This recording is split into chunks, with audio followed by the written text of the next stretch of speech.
আজকে সারাটা দিনই ছিল রৌদ্রোজ্জ্বল এবং উজ্জ্বলা, দেখতে খুবই চমৎকার ছিল, তাই আমার ভিডিওটা করা।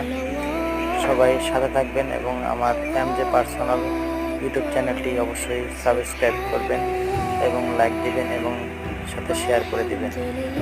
আশা করি আমার ভিডিওগুলো সবার ভালো লাগে এবং ভালো লাগলে অবশ্যই আমার পাশে থাকবেন এবং অবশ্যই ক্লিক করে সবাইকে শেয়ার করে দিবেন। ইনশাল্লাহ আমি চেষ্টা করব সামনের দিকে আরও ভালো ভিডিও আপনাদেরকে উপভোগ করার জন্য এবং ভালো ভিডিও দেওয়ার জন্য এবং ভালো কিছু করার জন্য। সবার পাশে থাকবেন, ইনশাল্লাহ আমিও সবার পাশে থাকবো, এটাই আশা করি। এবং সবার প্রতি আমার শ্রদ্ধা এবং ভালোবাসা রইল। সবাই আমাকে অবশ্যই সাপোর্ট করবেন, ইনশাল্লাহ আমিও সবাইকে সাপোর্ট করবো। আসসালামু আলাইকুম।